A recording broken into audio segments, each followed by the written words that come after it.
السلام عليكم ورحمة الله وبركاته. الحمد لله رب العالمين، وبه نستعين على أمور الدنيا والدين، وعلى آله وصحبه أجمعين. سبحانك لا علم لنا إلا ما علمتنا إنك أنت العليم الحكيم. قال رب اشرح لي صدري ويسر لي أمري واحلل عقدة من لساني يفقه قولي. اللهم يسر ولا تعسر. اللهم إنا نعوذ بك من البرص والجنون والجذام ومن سيء الأسقام. اللهم إنا نسألك رضاك والجنة ونعوذ بك من سخطك والنار. اللهم إنك عفو كريم تحب عفا فاعف عنا وعن والدينا وعن جميع المسلمين والمسلمات برحمتك يا أرحم الراحمين. أما بعد. Yang saya hormati Tuan Imam Masjid Omar Zuhdi Syekh Hamdan Diauddin bin Tuan Guru Haji Abdul Wahab bin Hassan. Yang saya hormati calon, bukan calon ahli parlimen ni, calon imam Masjid Lanai Ustaz Zulkifli bin Zakaria Sahalim, dan ustaz-ustaz dan ustazah, ibu-ibu, ayah-ayah, bakal bunuh syurga Allah Subhanahu wa ta'ala sekalian. Alhamdulillah, pada hari yang mulia ini bersempena dengan bulan Ramadan Al-Mubarak, kita berhimpun di Raudatul Walidain dalam program Forum Nuzul Quran untuk menggambarkan bagaimana yang dinamakan Nuzul Quran, turunnya Quran berbagai-bagai peringkat, ada suhuf dan sebagainya, dan bila dan masa diturunnya Al-Quran. Itulah matlamat dan tujuan kita adakan Forum Nuzul Quran pada pagi ini dalam bulan Ramadan Al-Mubarak ini. Sama Allah bagus juga sekalian. Sebelum kita mulakan forum kita, saya ingin memperkenalkan, walaupun kita dah kenal, kita dah kenal dah semua duduk kawasan kita. Yang pertama, Syekh Hamdan Diauddin, juga pendidikan awalnya di sekolah Lanai, melanjut pelajaran Misbahul Falah dan hingga ke Mesir, dan hari ini khidmat sebagai mudir Tahribun Nufuh dan juga tenaga pengajar di Yayasan Al-Khairiyah. Yang kedua, kita kenal dan kita sering tahu bahawa Ustaz Zulkifli juga pendidikan awal sekolah Lanai dan melanjut pelajaran ke Mesir juga. Sekarang berkhidmat di sekolah SK Lanai. Dua-dua bekas belajar Misbahul Falah, dan juga saya pun sama Misbahul Falah, cuma tak perlulah untuk makluman pengusi ya, pendidikan di mana-mana seterusnya, dan sampai sekarang masih belajar semester yang ketiga sekarang. Emang Allah sekalian, hari ini kita bicarakan satu program ataupun cerita tentang Nuzul Quran. Saya nak ajukan soalan yang pertama ni kepada Tuan Imam yang berbahagia Ustaz Hamdan Diauddin. Sebenarnya ada sejarah turunnya Quran ini berperingkat-peringkat. Ada yang kata peringkatnya turun Quran mula dengan Iqra bismi rabbikal ladzi khalaq. Sama Allah sekalian, turun tu kepada Nabi Muhammad dan bagaimana ujian dan sebagainya.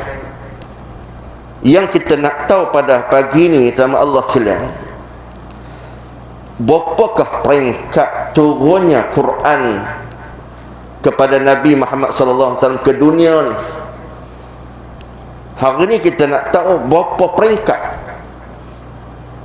berbagai-bagai khilaf, dan kita nak tahu pada hari ni akan dihuraikan, akan diterangkan oleh yang berbahagia Ustaz Hamdan, berapakah peringkat penurunan Al-Quran ke Nabi Muhammad pada Nabi Muhammad SAW.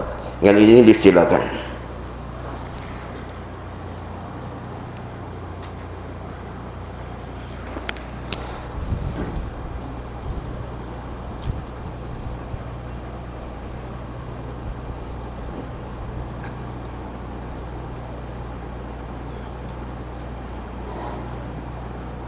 Assalamualaikum warahmatullahi wabarakatuh. Alhamdulillah nahmaduhu wa nasta'inuhu wa nastaghfiruh wa na'udzu billahi min shururi anfusina wa min sayyiati a'malina. Man yahdihillahu fala mudilla lahu wa man yudlil fala hadiya lahu. أشهد أن لا إله إلا الله وحده لا شريك له وأشهد أن سيدنا محمدا عبده ورسوله أرسله ربه بالهدى ودين الحق ليظهره على الدين كله ولو كره المشركون ولو كره المنافقون. أما بعد، قال الله سبحانه وتعالى: ألف لام ميم ذلك الكتاب لا ريب فيه هدى للمتقين الذين يؤمنون بالغيب ويقيمون الصلاة ومما رزقناهم ينفقون أولئك على هدى من ربهم وأولئك هم المفلحون. Yang berbahagia dan pengurusi moderator bagi program kita pada pagi ini, Pak Fauzi bin Yaqub, dan anda nak kenal dia dulu. Dia tak kenal dia, tak kenal maka tak cinta. Sebenarnya tak Fakro ni ngaji Fahlanai, khususnya Pondok Lanai, Pondok Misbahul Falah, dan rakan saya daripada Pondok sampai habis Pondok, dan dia sekarang sedang menyambung master di Saniah di pada bahasa yang ketiga hari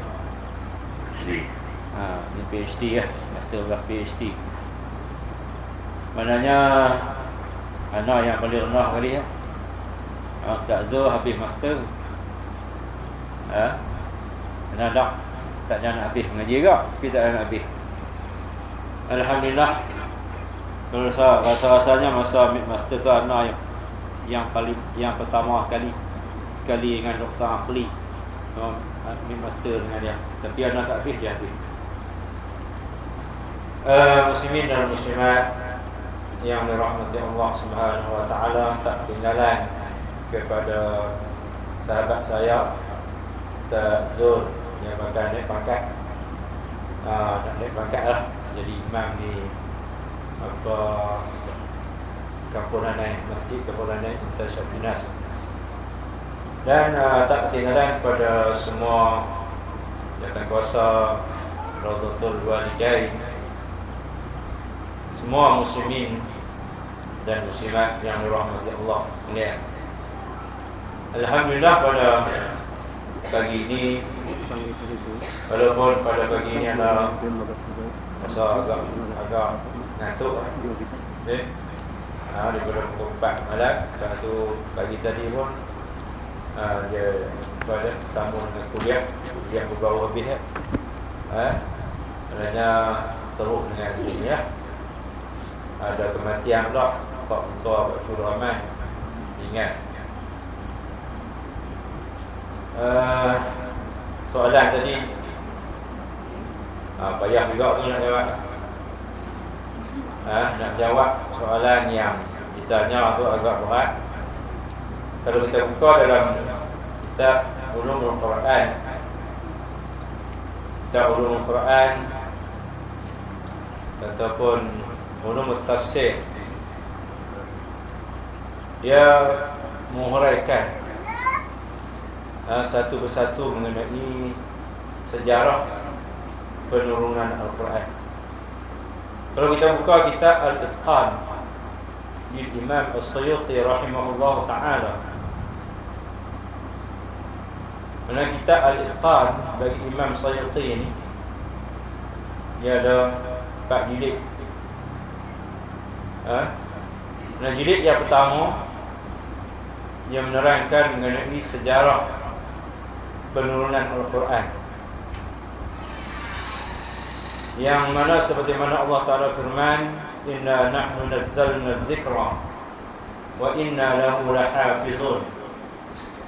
Sesungguhnya kamilah yang telah menurunkan Al-Quran, wa inna lahu lahafizun, dan sesungguhnya kamilah yang akan menjaga baginya. Muslimin dan muslimat yang dirahmati Allah Subhanahu wa ta'ala, pendapat Abdullah ibnu Mas'ud radhiyallahu anhu dan beberapa sahabat yang lain, Ubay bin Ka'ab dan Abdullah ibnu Umar, banyak lagi di kalangan sahabat menyebutkan bahawa penurunan Al-Quran ini peringkat yang pertama daripada Allah Subhanahu wa ta'ala. Sebab itulah digunakan perkataan anzala al-Quran, tabarakalladzi nazzala al-Quran ala 'abdihi, nazzala al-kitab ala 'abdihi liyakuna lil 'alamin nadhira. Digunakan dengan anzala. Allah Ta'ala gunakan dengan lafaz anzala, nazala, tanzil. Maknanya apabila tersebut nazala ni, dia turun daripada atas ke bawah.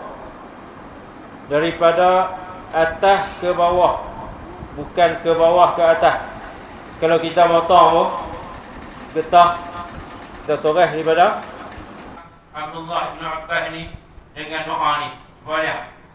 Allahumma faqihhu fid-din wa 'allimhu at-ta'wil.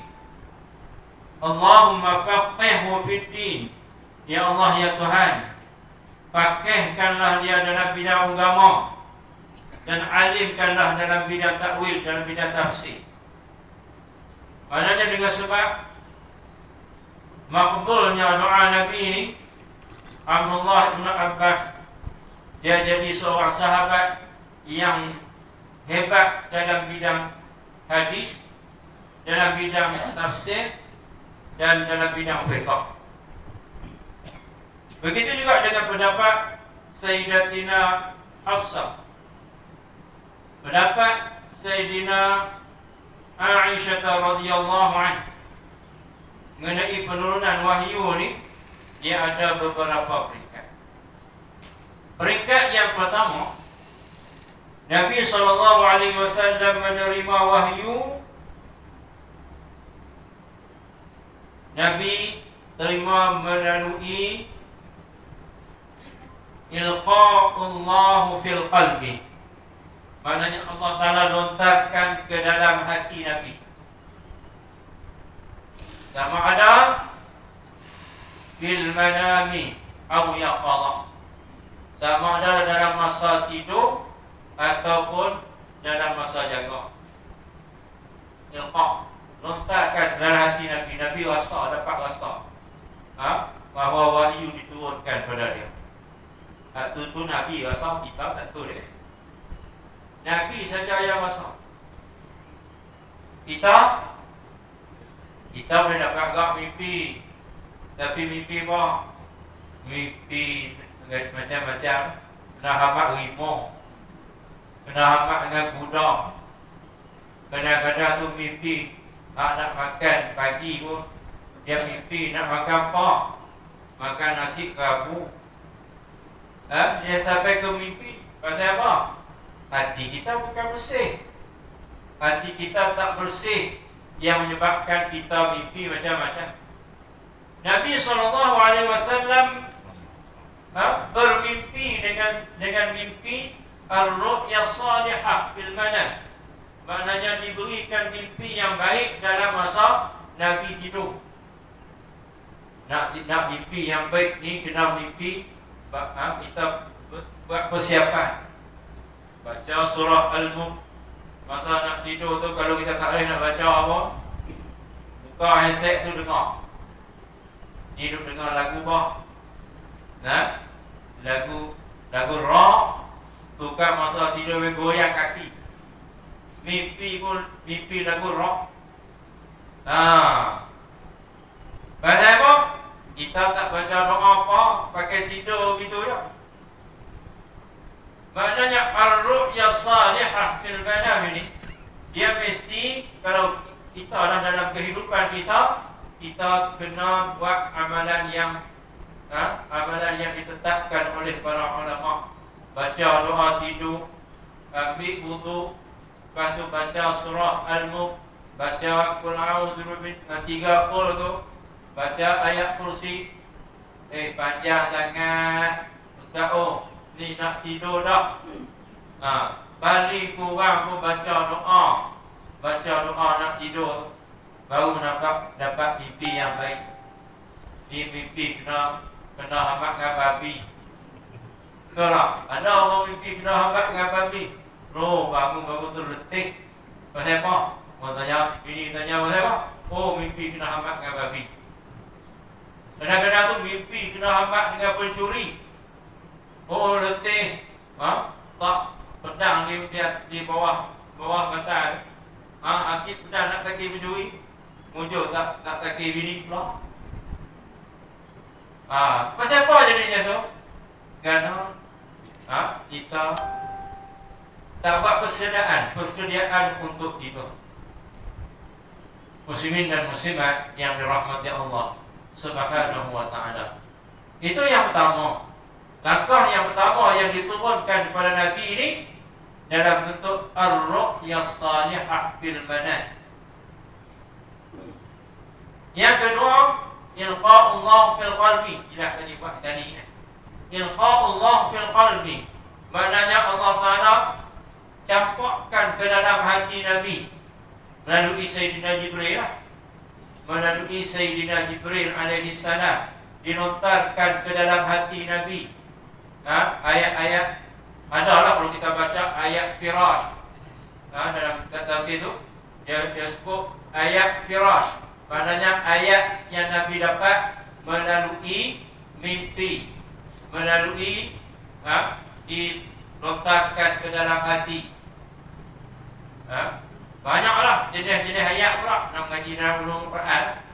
Kalau nak lebih lagi, buka kitab tafsir, kitab yang bahas mengenai pada ulum tafsir. Yang ketiga,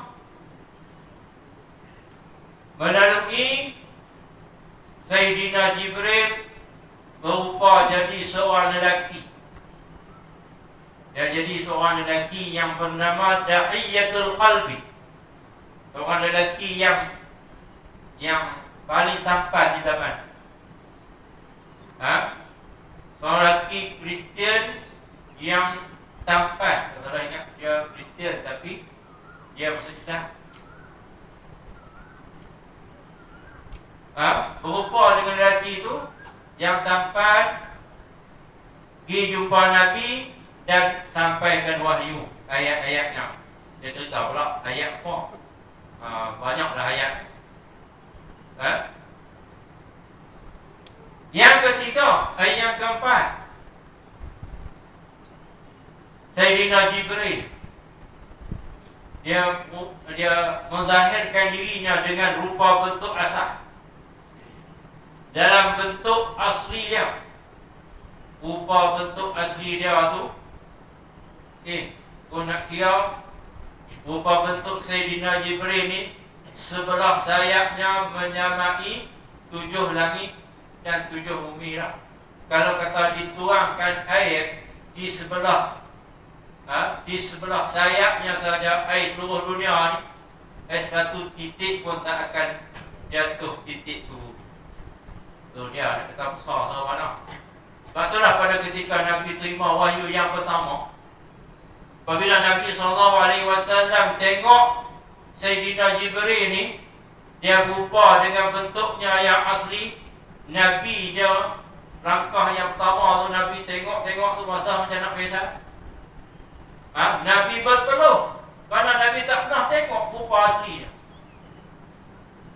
Kalau kita apa ni, litat bayang hak besar.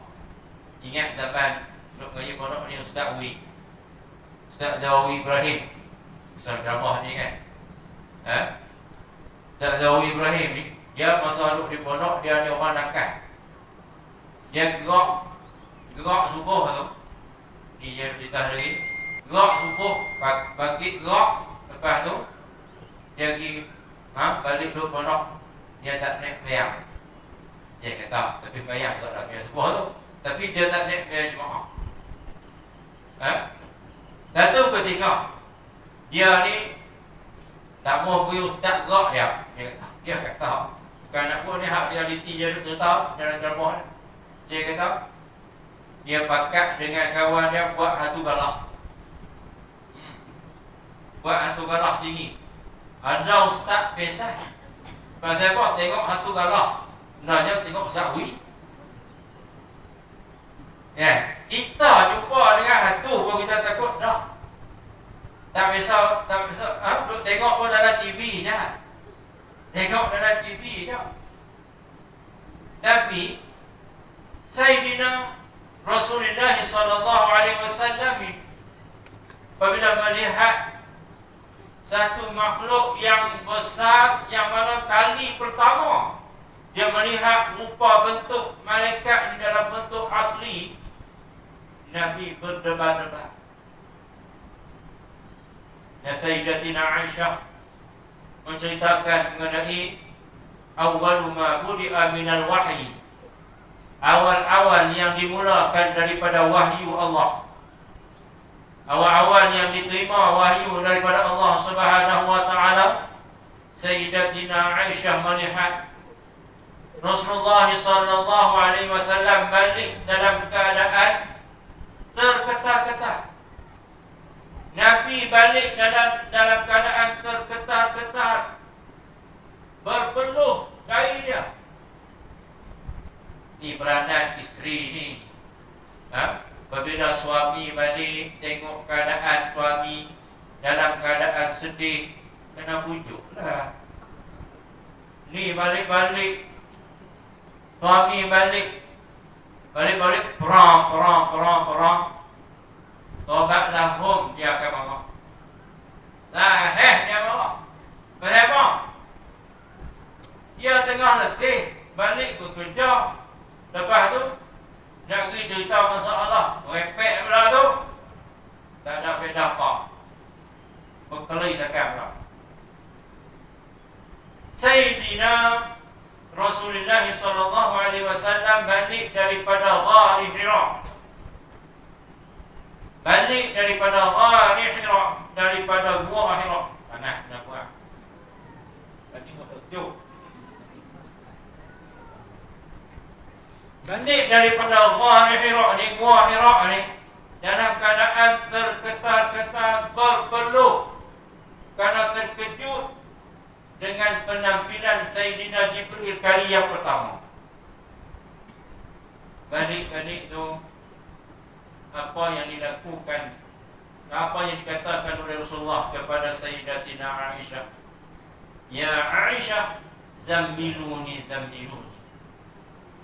Wahai Aisyah, Sayyidatina Aisyah dah.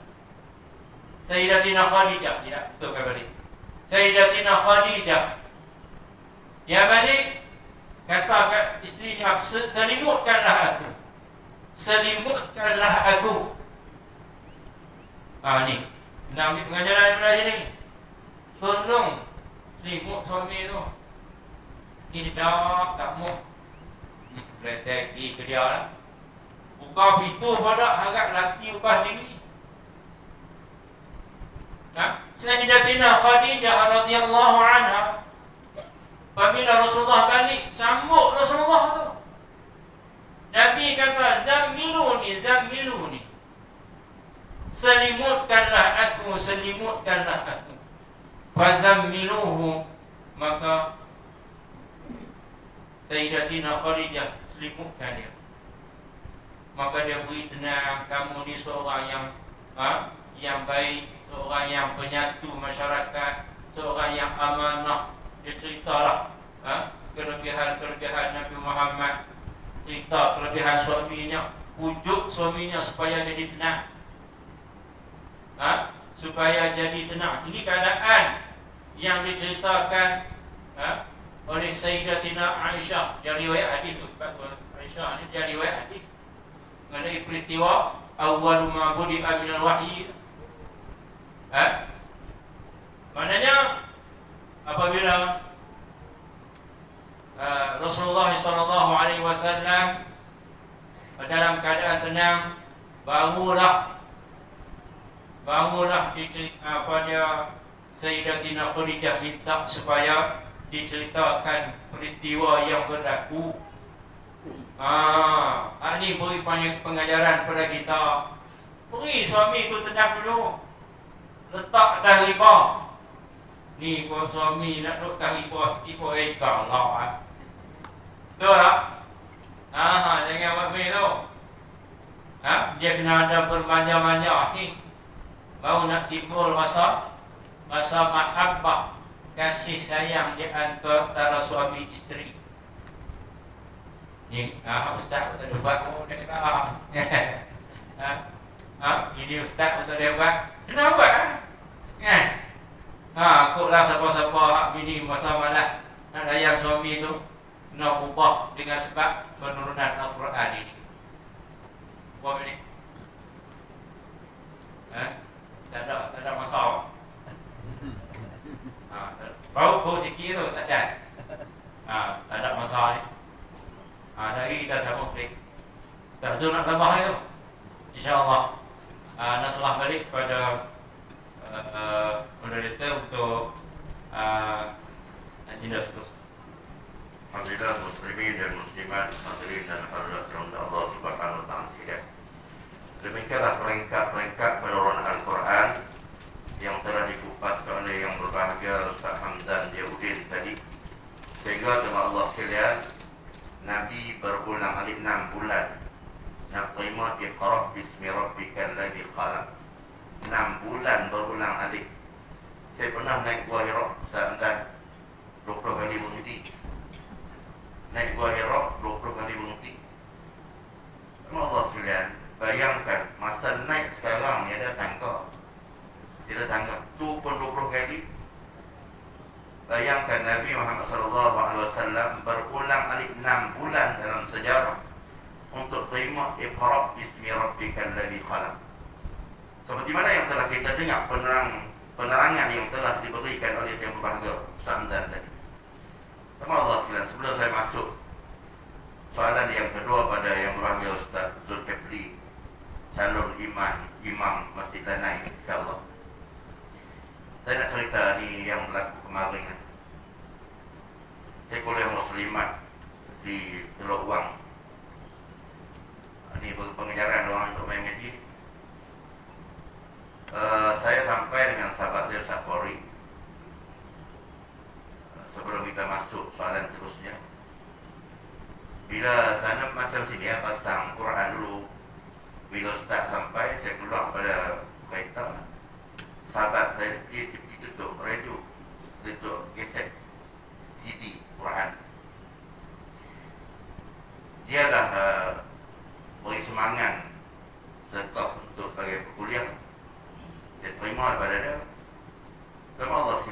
balik sampai di kedai Baik Panjang.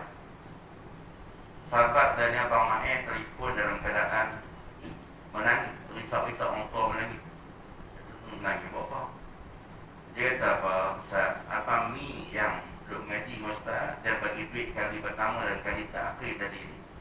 Dia kali pertama bagi duit sedekah untuk beliau mati di surau tersebut. Allah sekalian, tugas dia tak siap. Dan dia setiap kali saya kuliah memang dia tak menangis. Nampak tak Allah sekalian? Kita mencemburuki mati macam tu lah. Kita nak kalau boleh kita dah balik daripada majlis ilmu ni, bila-bila pun di mana-mana kita dalam keadaan majlis menduduki majlis ilmu, tak kira seminggu sekali ke, sebulan sekali ke, kita termasuk pelajar atau talib atau talibah, seorang penuntut sentiasa tuntut. Sama Allah silam dan bahagia salim. Ilmu banyaklah, tapi main juga. Main juga, saya pernah dengar di Masjid Baik Panjang, sama Allah silam. Syekh apa yang bahasa pekah tu tak ada. Dia ada di radio. Tahir meninggal.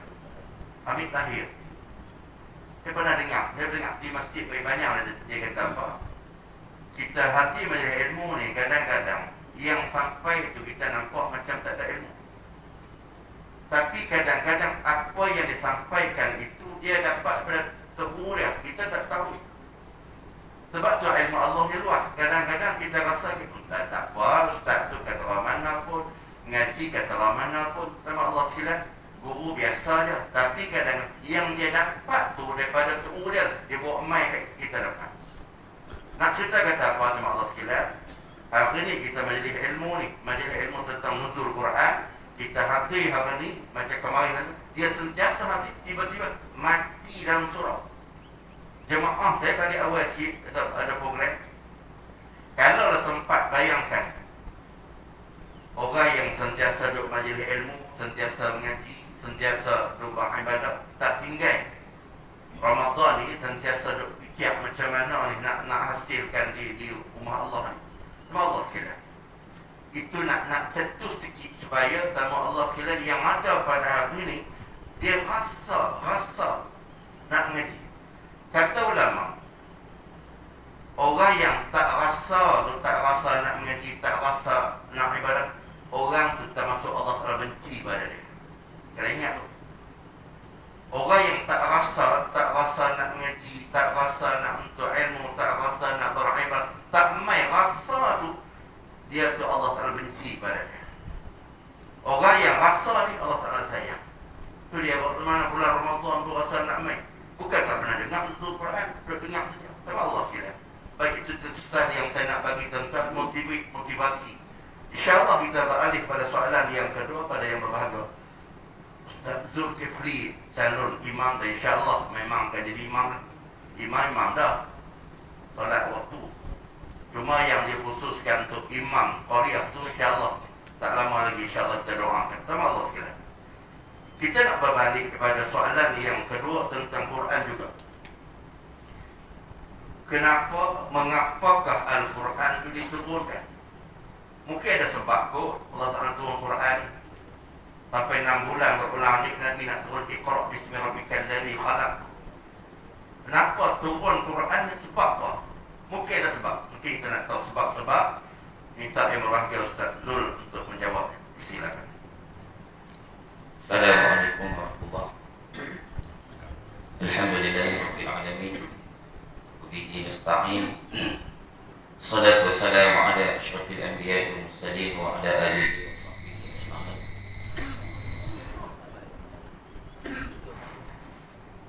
Amma ba'd. Terima kasih kepada Fadil Ustaz Fakhrazi yang bersama Tuan Imam Masjid Baik Panjang, Ustaz Hamdan, Tuan Guru, Ustaz-Ustaz dan Muslimin Muslimat yang dirahmati Allah Subhanahu wa Ta'ala sekalian. Alhamdulillah, pertamanya kita memanjatkan setinggi syukuran pada Allah Subhanahu wa Ta'ala pada pagi ini.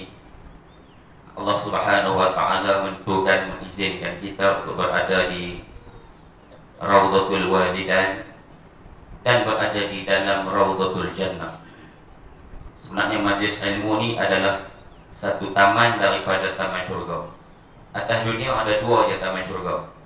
Yang pertama Raudhah. Kalau orang yang biasa pergi haji atau umrah, dia tahulah betapa sukarnya nak masuk Raudhah. Kalau masuk tak boleh duduk lama, kan? Nak lambat keluar dengan polis, orang lain pun nak masuk. Bila pintu masjid dibuka, orang Arab ni pakat berlari macam lawan lari 1 meter. Dululah waktu Covid ni, dia ada SOP dia, kena daftar. Dulu buka pintu masjid, berlari macam lawan lari 1 meter untuk duduk di dalam Raudhah. Baru tu sebab apa? Tempat yang mustajab doa. Yang kedua Raudhatul Jannah, iaitu majlis ilmu. Majlis ilmu adalah satu taman daripada taman syurga. Jadi kita daripada semalam kita niat nak mai taman syurga, Allah Ta'ala dah tulis dah. Kita berjalan mai, Allah Ta'ala tulis. Allah Ta'ala angkat darjat setiap langkah. Berada dalam majlis ilmu ni, malaikat tolong doa, menjadi asbab kita mendapat keampunan Allah Subhanahu wa taala. Di bulan Ramadan ini kita di fasa yang kedua yang disebut oleh Nabi sallallahu alaihi wasallam, Ramadan awaluhu rahmah wa awsatuhu maghfirah. Ramadan awalnya rahmah, wa awsatuhu, dan di pertengahan kita berada di fasa kedua, 10 yang kedua, yaitu fasa keampunan Allah. Nah, mudah-mudahan kita berada di dalam majlis ini menjadi penyebab kita mendapat keampunan Allah yang didoakan oleh para malaikat. Jadi sebelum saya masuk kepada soalan berkursi tadi, saya nak sambung sikit yang Ustaz Hamdan tadi, sebab kalau tak sambung saya rasa macam terhenti. Macam mana Quran yang kita baca boleh ada kat kita. Tadi sebab masa tadi pun, jadi saya sambung sikit. Tak ada cerita dah tentang penurunan Al-Quran sampai kepada Nabi SAW. Jadi macam mana pula penurunan Quran sampai kepada kita? Secara ringkas, no? Kalau panjang pakai habis namanya. Jadi Al-Quran bila diturunkan kepada Nabi SAW, maka Nabi baca kepada para sahabat, dan para sahabat menghafaz ayat-ayat Al-Quran dan mengamalkan. Bila mana Nabi SAW wafat, ketika Khalifah Abu Bakar As-Siddiq radhiyallahu anhu, ketika itu Al-Quran ditulis di atas pelepah-pelepah tamar, di atas kulit-kulit binatang, di atas kulit-kulit kayu, di atas batu-batu. Ketika itu ditulis kerana atas dadangan Sayyidina Umar Ibn Al-Khattab, ramai para sahabat yang menghafal Quran dah mati. Takut sekali lagi Al-Quran ini hilang, maka ditulis. Kemudian di zaman Umar Ibn Al-Khattab, Sayyidina Umar suruh himpun segala tulisan-tulisan yang berselerak di banyak tempat, dikumpul di satu tempat di rumah Sayyidatina Hafsah. Takut apa saya lagi cari kat jumpa, kumpul setempat. Kalau kita hari ni buh dalam file dia dulu, tulis buh dalam file, juzuk 1, juzuk 2, ni surah ni. Kemudian ketika zaman Utsman Ibn Affan radhiyallahu anhu, ketika tu ramai orang Ajam. Orang Ajam ni bukan Arab, orang Parsi, Rom. Ajam, kita pun Ajam. Banyak orang bukan Arab memeluk Islam. Bila peluk Islam, nak baca Quran, nak baca lagu mana, titik tak ada, baris tak ada. Tapi hari ni kalau orang pakar bahasa Arab, bukan saja Quran, tulisan Arab dia boleh baca tanpa titik dan baris. Itu memang pakar. Ni adik-adik kita pondok, kalau sampai tahap tu memang dia pakar bahasa Arab. Dia tahu dah ni tasrif wazan apa, titik dia apa, dia boleh bayangkan. Tu orang yang memang pakar bahasa Arab. Ketika tu Sayyidina Utsman berfikir macam mana nak bagi yang masuk Islam ni di seluruh dunia ni boleh baca Quran. Kemudian barulah dia menyusun Al-Quran dan meletakkan titik dan juga baris yang dikenali hari ini sebagai Rasam Osmani. Sebab itu Facebook Rasam Osmani yang kita baca pada hari ini. Sama di seluruh dunia walaupun ada qiraat-qiraat yang berbeza. Tapi dari sudut secara amnya Al-Quran yang kita baca hari ini sama. Itu sejarah secara ringkas pengumpulan sehingga sampai kepada kita pada hari ini. Sebelum saya masuk jawapan tadi, sedikit pengenalan Al-Quran. Sebab kita kalau kita belajar satu benda, dia ada takrif. Kita belajar Contoh kitab at-taharah. At-taharah apa? Kan? Kitab as-salat. As-salat tu apa? Kan? Kita kena kenal dulu Al-Quran. Al-Quran ini yang ditakrifkan oleh ulama wal kalamullah, iaitulah kalam Allah. Al-mu'jiz. Mu'jiz ni yang merupakan satu mukjizat. Al-Quran ini mukjizat yang paling besar yang diberi kepada Nabi sallallahu alaihi wasallam. Sebab tu Al-Quran ini yang dikatakan mukjizat, dia diturun kepada Nabi. Kita mengaji sirah, Nabi ni ummi. Ummi ni sebab apa? Apa dia ummi? Nabi tak boleh baca, tak boleh tulis. Tapi dia bukan satu kekurangan kepada Nabi sallallahu alaihi wasallam. Kita kalau tak boleh baca, tak boleh tulis, satu kekurangan. Sebab apa? Kerana Al-Quran diturunkan kepada Nabi di zaman ketika masyarakat jahiliah ni terkenal dengan syair-syair Arab yang hebat-hebat. Hari ini kalau orang belajar bahasa Arab di universiti, dia akan banyak syair jahiliah. Bahasa dia cukup tinggi. Saya sendiri pun kalau baca macam tipu tengok besi. Tak tahu punya tinggi bahasa dia. Bahasa syair jahiliah. Kalau mengaji adab, itulah pelajaran nak paling pening sekali. Paling susah hati. Ketika tu masyarakat jahiliah syair-syair hebat ni digantung di keliling Kaabah. Siapa syair hebat, letak sini, letak sini. Tapi Nabi bukan seorang penyair yang hebat. Tapi bila Al-Quran diturunkan kepada Nabi, para pakar-pakar bahasa Arab ni terkejut. Maka mereka tak boleh mendakwa bahawa Nabi yang karang Quran. Tapi kalaulah Nabi ni seorang pakar bahasa Arab lah, memang dia terkenal lah, kan? Maka orang akan dakwa Muhammad memang dia pandai pun, sebab tu dia boleh karang. Tapi tak ada hujah nak mengatakan Quran ini Nabi yang karang. Sebab semua kenal Nabi ini dia ummi, dia seorang yang amanah. Tapi bila diturunkan Quran merupakan satu mukjizat. Sebab tu tak ada siapa pun yang boleh nak menandingi ayat-ayat Quran yang terlalu dalam maknanya, yang terlalu banyak pentafsirannya. Sebab tu kalau hari ini tafsir macam-macam tafsir. Daripada tafsir zaman Nabi, tafsir Ibnu Abbas, sampailah hari ini tafsir yang moden, tafsir Al-Munir dan berbagai-bagai tafsir. Sebab apa? Ilmu daripada Quran ini terlalu meluas. Ada ulama yang mentafsirkan Quran dari sudut i'rab dia. Huruf pa satu, dua pa. Huruf pa satu ni orang kaji, buat PhD tak perlu. Kaji huruf pa.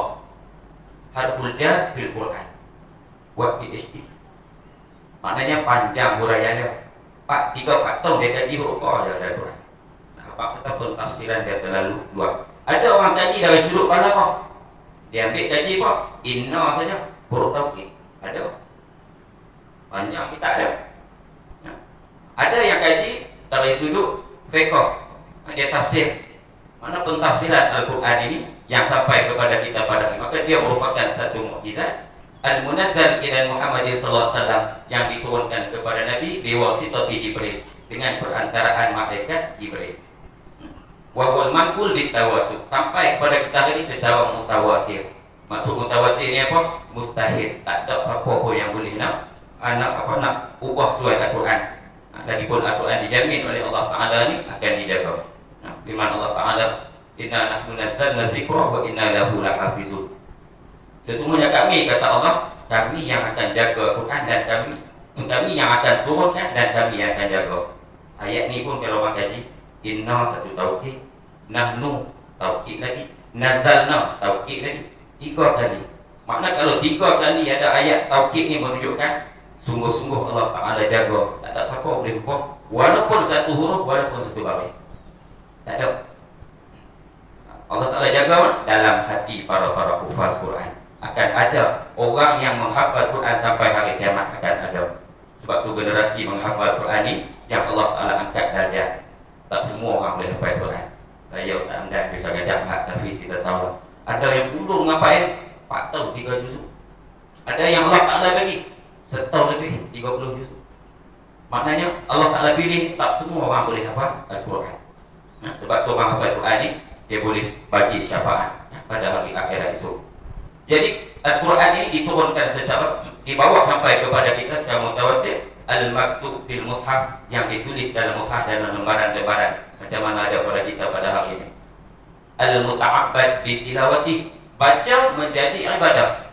Baca Quran, faham lagi lah, amal lagi lah, mengajak lagi lah, belajar pun sama. Kadang-kadang orang kata seronok dari pakai Quran mengajar pahala banyak. Tengok orang ngaji pun sama. Sebab apa? Sebab Nabi SAW sabda, khairukum, sebaik-baik kamu, man ta'allama al-Quran, mereka yang belajar Al-Quran, wa 'allamahu nas, dan mengajar. Kalau kita mengaji bahasa Arab, wow, orang ni pun sama. Kalau tak sama, dia akan datang semua. Tu. Nabi tak kata man ta'allama al-Quran, semua tak sama. Orang mengaji, orang belajar, dua-dua orang baik. Ya. Khairukum. Maknanya kalau kita tak mampu nak baca, nak faham, kita mengaji. Maka ganjaran yang Allah Ta'ala bagi kita mengaji sama dengan orang yang mengajar. Macam hari ini kita duduk sini, maknanya Allah Ta'ala nak jadi kita ni orang baik. Siapa kata? Nabi kata, man yuridillahu bihi khairan, siapa yang Allah Ta'ala nak dia ni jadi baik, yufaqihu fiddin, nescaya dia ni Allah Ta'ala permudahkan untuk dia memahami agama. Faqih fiddin macam mana? Kita mengaji lah. Kadang-kadang hari ni zaman teknologi moden, kita nak mengaji kat rumah pun boleh, online pun. Tapi kita nak duduk dalam majlis ni sebab apa? Banyak kelebihan. Kelebihan berjalan main, kelebihan duduk, kelebihan bertalaki, macam-macam kelebihan yang ada. Maknanya Al-Quran ni diturunkan al-muta'abbad bi tilawati, baca dari ibadah. Bukan saja baca muslim-muslimat sekalian, tengok pun jadi ibadah. Sebab dalam satu hadis yang disebut 3 benda kita tengok jadi ibadah. Tengok tak buat apa. Yang pertama Al-Kaabah. Sebab tu kalau kita pergi Mekah, kita nak sembahyang, tak mau duduk tengah panas pun, nak duduk tempat ekor pun, biar mata kita nampak kat bawah. Sebab apa? Lepas sembahyang pergi paling malas, duduk saya tengok kat bawah, dapat pahala. Jangan duduk tempat ekor, nak tersembunyi tak. Cari, biar nampak kat bawah. Ya. Maknanya tengok jadi ibadah. Yang kedua apa? Al-Quranul Karim. Tengok. Sebab tu malam-malam Jumaat pada Yasin, kalau tak mampu baca buka, tengoklah. Tengoklah Al-Quran. Sebab tu Presiden Mesir, bekas Presiden Mesir Muhammad Morsi, ketika dalam penjara dia minta kepada pengawal bawa masuk Quran kat aku. Dia tak bagi. Takut. Dia minta bawa masuk Quran kat aku, tak bagi. Kemudian dia kata apa? Aku minta bawa masuk Quran, bukan aku nak baca. Ni dalam dada aku 30 juzuk. Keluarga dia keluarga hafal Quran, bini menghafal, anak semua menghafal Quran. Kalau aku nak baca, aku boleh baca bila-bila masa 30 juzuk. Aku nak buat apa? Aku nak pegang, aku nak sentuh, aku nak peluk Al-Quran, kata dia. Kita muhasabah dia ke kita. Kadang-kadang kita terbalik, berapa hari dah aku tak pegang Quran, berapa hari dah aku tak tengok Quran. Maknanya kita kena istiqamah untuk membaca, melihat Al-Quran walaupun sikit. Maknanya dia ni menjadi ibadah yang dimulakan dengan surah Al-Fatihah dan disudahi dengan surah An-Nas. Ini Al-Quran. Jadi soalan tadi, mengapa Quran diturunkan? Dia banyak sebab dia. Saya sebut sebahagian. Yang pertamanya yang disebut oleh Tuan Imam tadi dalam ayat kedua surah Al-Baqarah. Zalikal kitabul la raiba fihi hudan. Ciri Al-Quran ini adalah yang pertama sebagai petunjuk. Sebab ketika masyarakat jahiliyah, ketika Al-Quran diturunkan, masyarakat hidup dalam jahiliyah, dalam kejahilan. Nak buat apa? Nak minum arak, minum. Nak bunuh anak, bunuh. Perempuan ni diletakkan martabat paling rendah. Mati laki, mak, duduk dengan anak. Mana anak jadi laki, mak, duduk sekali. Duduk sekali. Kau dengan adik, ikutlah. Ikut. Ketika zaman jahiliyah, ketika itulah Al-Quran diturunkan. Untuk apa? Untuk mengeluarkan manusia daripada kegelapan kepada cahaya. Yukhrijuhum minaz zulumati ilan nur. Allah Ta'ala firman dalam Quran bahawa Quran ni untuk petunjuk pada manusia. Bila sebut tunjuk, saya teringat ketika hari ini ada seorang maju, dan dia tu imam pun maju. Kita ingat sah lah. Tak sah lagi, tak boleh solat lagi. Dia kata laki saya duduk kelih ni, tak andam dalam mana, duduk kelih. Sebab apa nak kahwin dua? Lepas tu lagi dia kata, saya istikharah dah, dapat petunjuk. Dia tunjukkan bahawa hidup dia kahwin dua. Lepas tu saya jawab kat bini dia kadang-kadang nak pakai hukum jangan pakai kau. Saya kata bini dia, kau istikharah juga. Tukar abang dia, saya pun dapat tunjuk abang tak elok kahwin dua. Abang dia kata pun istikharah dapat tunjuk juga. Dia buat lagu tu. Dia gelap, dia kata apa. Ya. Tapi kalau dah duduk siburan nikah dah saya istikharah dah. Istikharah duduk 50-50. Nak kata mam, elok kata elok. Kalau 100% dah baju tempah dah, aku tak istikharah dah. Istikharah ni benda yang kita rasa mana kasaduk. Taraduk kan. Salah satu. Kan. Mana satu benda kalau dah confirm dah beli tiket terbang dah nak pergi luar negara. Oh istikharah nak pergi kata aku tak payah dah. Tidak nak pergi kata pergi covid ni usah elok kita elok ni. Istikharah dulu. Kan kalau dah semua dah siap dah tu tak payah istikharah dah. Mana dah 100% dah. Maknanya petunjuk kepada manusia. Ini petunjuk Quran ini dia dalam setengah aspek. Yang pertama sekali dah tentu dah tentang keimanan pada Allah Subhanahu wa taala. Ketika masyarakat jahiliah ni tak ada panduan hidup. Semua nak semua apa pun. Ketika tu maka Allah Taala utuskan nabi dan bawa Al-Quran sebagai rahmat untuk petunjuk kepada manusia. Petunjuk ni yang pertamanya dari sudut keimanan ataupun agama, dan juga petunjuk ada dari sudut dunia keduniaan, kehidupan kita dalam bermasyarakat, hubungan sesama manusia. Mana semua ni ada petunjuk dalam Quran. Tak ada satu pun yang tak ada dalam Quran. Sebab tu bila turun ayat al-yawma akmaltu lakum dinakum wa atmamtu alaikum ni'mati wa raditu lakumul Islam madinah. Pada hari ini aku sempurnakan bagi kamu agama kamu. Sempurnakan wa atmamtu alaikum ni'mati. Aku sempurnakan nikmatku. Apa dia? Al-Quran, satu nikmat. Wa raditu lakumul Islam madinah, dan redha aku redha Islam ni sebagai dinan agama. Ketika tu saya nak buat qiyam. Saya nak buat qiyam. Buat dia faham. Qiyam pas seronok lah, bila agama dah sempurna maka seronok. Tapi Abu Bakar menangis sebab apa? Dia faham bahawa tugas Rasul sudah selesai. Bila tugas Rasul selesai, maknanya Rasul akan diambil oleh Allah Subhanahu wa taala dan diwafatkan. Maknanya semua terkandung dalam Al-Quran. Ada juga orang tanya, betul ke? Nak cucuk dalam Al-Quran? Kan? Nak pakai motor dalam Al-Quran? Tak sempurna Al-Quran. Sebab tu ulama membahaskan, mentafsirkan segalanya terkandung di dalam satu ayat yang pendek. Apa dia? Fas'alu ahla zikri in kuntum la ta'lamun. Sebab tu ayat Quran ni dia cukup balaghah. Kalau kita belajar balaghatul Quran, memang seronok. Balaghatul Quran ni kita nak faham maksud Al-Quran. Sebab Al-Quran kita tak boleh semata-mata kita tengok terjemahan saja. Dia kena, kadang-kadang ada kita kena tahu asbabun nuzul, sebab turunnya Quran. Kalau kita tak tahu asbabun nuzul, maka ketika tu kadang-kadang takut tersalah faham. Begitu juga hadis. Kita kena tahu asbab wurudul hadis. Bukan semata-mata kita memahami secara nas hadis saja. Macam mana hadis berkaitan dengan seorang lelaki kencing dalam masjid, bal a'rabi fil masjid. Hadis ni panjang juga. Seorang badui, kalau badui ni kampung sakai lah kita kata. Dia tak kira kampung ni kita sakai dulu nak kencing, tak mana kampung dia tu kencing. Kan? Kencing dalam masjid, sahabat nak nyepok lah. Tapi kita jangan tunggu bagi dia kencing habis dulu. Ada hikmah dia. Kemudian bila habis kencing, Nabi kata subu alaihi dhanuban minal ma'. Ambil ayam, tiba kamu jauh. Oh, tak boleh pakai hukum tu dalam masjid kita. Tak boleh. Sebab kita kena tahu asbab buruk hadis. Sebab apa? Kita tak boleh pakai hadis tu. Oh, tak boleh pakai ustaz kata. Tak boleh pakai ustaz ni. Sebab apa? Sebab masjid Nabi daripada tanah.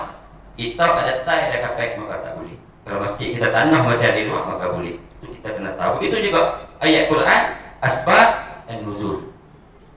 Ada ayat Allah Ta'ala firman, wala taqtulu auladakum khasyata imlaq. Jangan kamu bunuh anak kamu kerana kamu rasa takut fakir. Kalau kaya boleh tak? Mana kadang-kadang ayat ni ayat yang ada asbab an-nuzul dia. Jadi petunjuk Al-Quran untuk agama, untuk dunia, untuk kehidupan kita dalam bermasyarakat, untuk kehidupan kita berurusan sesama manusia, untuk segala permasalahan yang berlaku. Ada yang diturunkan ini, ada asbabnya, ada yang diturun sebagai mau'izah, pengajaran. Ada yang diturun secara hukum secara mutlak. sebagaimana hukum miras, hukum pusaka. Allah Ta'ala firman jelas, yusikumullahu fi auladikum lidzakari mislu hadzal unsayain. Makna habuan lelaki ini 2/3, maknanya 1/4 untuk suami, 2/6, 1/8. Allah Ta'ala sebut jelas benda ni berapa bahagian. Sebab Allah Ta'ala mengetahui. Kalaulah Allah Ta'ala tak sebut, lelaki berkelahi. Kalau sebut pun berkelahi habis, nak buat apa? Ya, dalam masalah sedekah. Tapi dalam masalah ibadah Allah Ta'ala tu, ayat secara umum.